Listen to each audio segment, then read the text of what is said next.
Well, what is going on, Agape City? Brad here, coming at you on a Monday for one of our Monday morning pastors. Yesterday was a great Sunday at church. It just happened to be my birthday, and I could not think of a better place to spend my birthday than with all of you all. It was awesome. If you happened to miss yesterday, our sermons are now being posted on YouTube regularly. So every Sunday by 3 p.m., you can come right back here to our YouTube channel, either above here or below. I don't know how the channel fills in. But anyway, the sermons are here and you can watch them every single week. So if you miss those are there for you.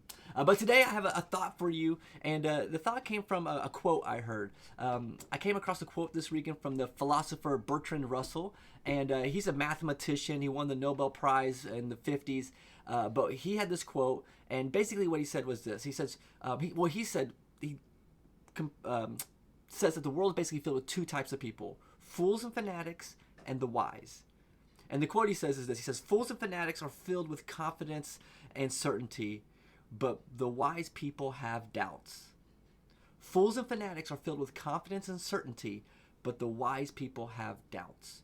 And basically what he's saying is, when you're a fanatical person, which that's where we get our word fan. You understand that word fan, like a sports fan, is short for fanatical. And so a fan cannot be rational. Like when something happens to their team, it's like, oh, that shouldn't have happened to my team. But when something happens to the other people's team, they're like, yeah, because they're fanatical. They're not rational. And so fools and fanatics are certain and confident, but the wise people have doubts. And so basically what he's saying is we need to seek to be wise. And that doubts are not the problem. Because doubts cause us to seek out truth.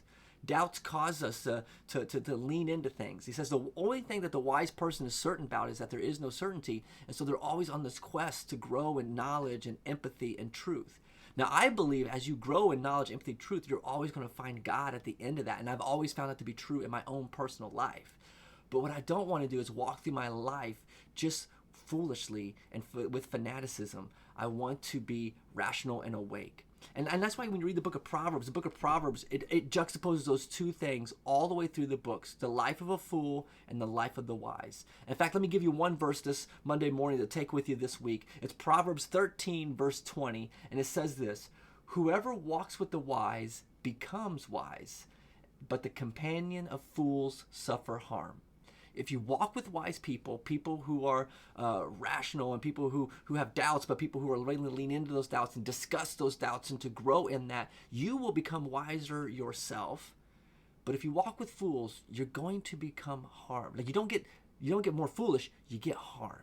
So Agape City, I pray that we are a congregation, we are a group of people, we are a community of people who are committed to being wise, and that we will be wise with one another, and that we will encourage one another, that we will sharpen one another, that we will challenge one another, and we will spur on one another to good works for the name of God in our community for His glory. So this week, I just challenge you, don't be foolish and fanatical. Let's be wise. Let's be a wise community, and let's help each other be more and more wise in the name of Jesus.